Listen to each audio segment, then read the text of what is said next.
Welcome back to the Business Book Club. Today, we are doing a deep dive into a book that feels incredibly relevant right now.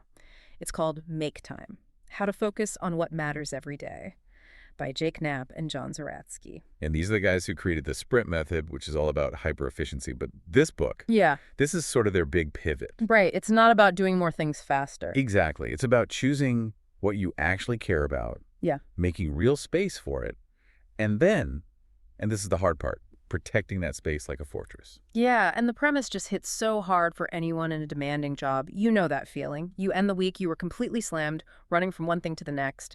But you look back and think, what did I actually do? The book argues we're just living on default, constantly reacting. And that's our mission here today. We're going to unpack their four-step framework. It's this really simple system designed to pull you out of that reactive cycle, to help you feel less busy, less distracted, and really take back control of your attention. Okay, so let's start with what we're up against. They identify these two huge forces that are constantly fighting for our time. They call them the busy bandwagon and the infinity pools. The busy bandwagon. I mean, that's the culture of work, right? It's the pressure to have a packed calendar, to answer every email in 3 seconds. It's being busy as a status symbol. Yes. We confuse being frantic with being effective, but really you're just juggling other people's priorities, not your own. And then when you're completely exhausted from that, you fall into what they call the infinity pools. The pools, yeah. Yeah. Social media feeds, streaming services, endless news alerts, your inbox, they're designed to be bottomless. The reward for being so busy, but they're engineered to hook you. And this is the core idea, the whole foundation of their system. You cannot beat these forces with just willpower. It's a finite resource. It's like bringing a wet noodle to a gunfight. Right. So you have to change your environment. You have to change the defaults. And that's what their 4 steps are all about. To highlight, laser, energize, and reflect. Okay, let's break those down. Step 1, highlight. What is that? It's about making a decision. Instead of a giant, overwhelming to-do list, you ask yourself one question at the start of the day. What's the one thing I want to be the highlight of my day? So it's an anchor. One single thing. Exactly. And they give you 3 ways to choose it. It could be urgency. You know, the deadline is breathing down your neck. It could be satisfaction, a project that will just feel amazing to finish. Or it could be joy. Joy, I like that. So like spending an hour on a passion project or with your kids. Yes, something that actually makes life feel worth living. Once you've chosen it, you have to defend it. And the first tactic is so simple. Schedule your highlight. Put it on the calendar. Put it on the calendar. Block out the time. Treat it like the most important meeting of your day, because it is. And for bigger projects, they talk about running a personal sprint, right? Yeah, where you pick the same highlight for a few days in a row. It lets you keep all that context loaded in your brain instead of constantly switching gears. Okay, but here's the pushback I always have. You've locked out your morning for your highlight, but the requests keep coming. Emails, calls, can you just questions. How do you handle that, especially if you're a leader? That's where a really key tactic comes in. You have to learn to just say no. Or a softer version they call the Sour Patch Kid method. The what now? The Sour Patch Kid method. First it's sour, then it's sweet. You say no to the immediate request, but you offer an alternative. So like, I can't jump on that call right now because I'm deep in this report, but how about I give you feedback first thing tomorrow? Precisely. You're deflecting the immediate demand, but also resetting the expectation that you are available 24/7.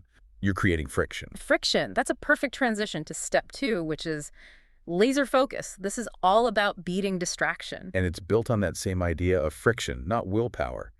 You have to create intentional inconvenience. Okay, give me an example. The big one is to try a distraction-free phone.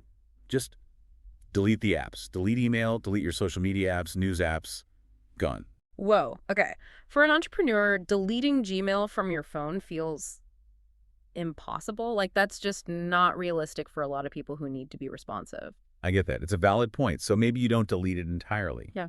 But you can still create friction. You can nix notifications and, my favorite, clear your home screen. The blank home screen. Totally blank. So when you unlock your phone, there's nothing there to tempt you. You have to consciously swipe and search for the app.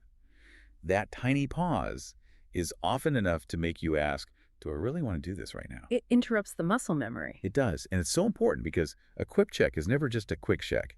It creates what they call a time crater. A time crater. Explain that. So you think you're just checking Twitter for 60 seconds. But the real cost is the recovery. It takes your brain, on average, something like 20 to 25 minutes to get back into that deep state of focus you were in before. Wow. So 1 minute of distraction costs you almost half an hour. Yeah, it blows a huge crater at your productive time, which is why you have to slow your inbox. Treat email like actual mail. It gets delivered once or twice a day, not every second. So you schedule a block of time in the afternoon just for email. Right, and you set an auto response that tells people that. You say, I'm focusing on projects and will be slow to respond. If it's truly urgent, text me. You train people how to interact with you. Okay, so you've protected your time. But all that focus is useless if you're running on empty. Which brings us to step 3, energize. Yeah, this is the physical foundation. Your brain runs on your body, so you have to take care of it with movement, food, sleep, the basics. But their take on exercise is interesting. It's don't be a hero. I love this. It's about consistency over intensity. Mhm. Jake, one of the authors, realized that trying to play these long, exhausting basketball games just led to injuries and burnout. Right. So he switched to a short 10-minute jog every single day, and he found that was way more energizing and sustainable. The key is to give yourself partial credit. 10 minutes is better than 0 minutes. And they talk about walking as a wonder drug. Oh, it is. Jay-Z started walking 2 miles to work. It turned his commute from this stressful, reactive time into a space for thinking and planning. And what about food? How do we avoid that post-lunch crash? They keep it simple, Michael Pollan's advice.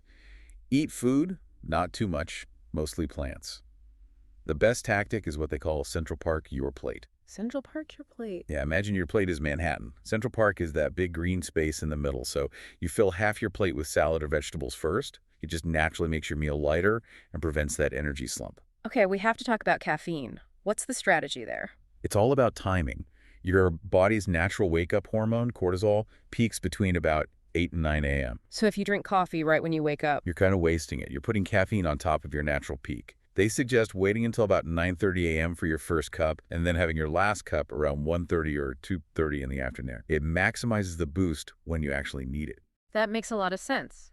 But energy isn't just physical. What about the mental side? So glad you brought that up. They talk about quiet and connection. For quiet, the tactic is trick yourself into meditating. Even just 3 to 10 minutes of quiet time away from screens can be a workout for your attention muscle. And the connection piece. Spend time with your tribe. They mean prioritizing actual face-to-face or voice conversations with people who give you energy. Email trains you. A real conversation with a friend recharges you. Okay, so that brings us to the final step, step 4, which is probably the one most people skip. Reflect. And it's the engine that makes the whole system work. The mindset here is absolutely key. Non-perfection. You cannot screw this up. Every day is a fresh start. So what does reflection actually look like? Are we talking about journaling for an hour? Not at all. It's super simple. You take a few notes at the end of the day, you track your energy level, you note what highlight you chose, and you reflect on which tactics work and which didn't. It's like your own personal science experiment. What are you looking for in those notes? You're looking for cause and effect. Jake's early notes showed a clear pattern. On days he ate chocolate cake after lunch, his energy crashed. Seems obvious, but But seeing it written down day after day makes it impossible to ignore. It turns that passive observation into an active reason to change. You start to see what actually works for you. it becomes a personalized system, not just a set of rules from a book. Exactly. And that's how you get to those big life pivots they talk about. Jake becoming a writer, Jay-Z sailing the world. They didn't just wait for someday. They built the focus and energy day by day until someday became today. So let's bring this all home for the listeners.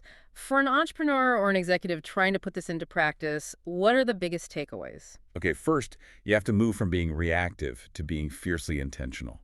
That means you schedule everything important, block out your deep work time, your highlight on the calendar, and also block out your administrative time, like for email. Second, you have to defend your focus zone with technology. Use that friction. Try the distraction-free phone, or at least put a timer on your router to shut off the internet during your deep work sprints. And finally, go all in. It's about wholeheartedness. When you're working, be fully working. When you're with your family, be fully present with them. Don't hold back. That commitment is what fuels your energy for the next day. It's about designing a life you don't need a vacation from. That's a great way to put it. And look, if all of this feels like a lot, the authors give a simple quick start guide. Just try 2 things this week. What are they?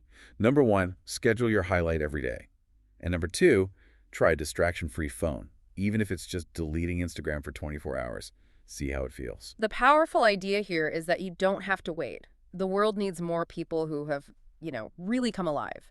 And you can start making time for what truly matters right now. It's about building sustainable habits that work for you, not trying to be some perfect productivity robot.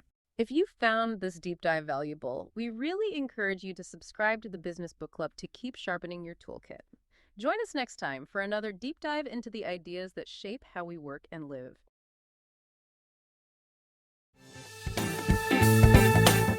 Now, that's a wrap for this episode of the Business Book Club. If you enjoyed the ride, make sure to subscribe so you'll never miss our next deep dive. Got a favorite business book you'd love us to explore? Let us know. We're always up for a good read. And hey, don't keep all these insights to yourself. Share this episode with a fellow book lover or your work buddy who's always looking to level up. Until next time, keep learning, keep growing, and we'll see you in the next episode.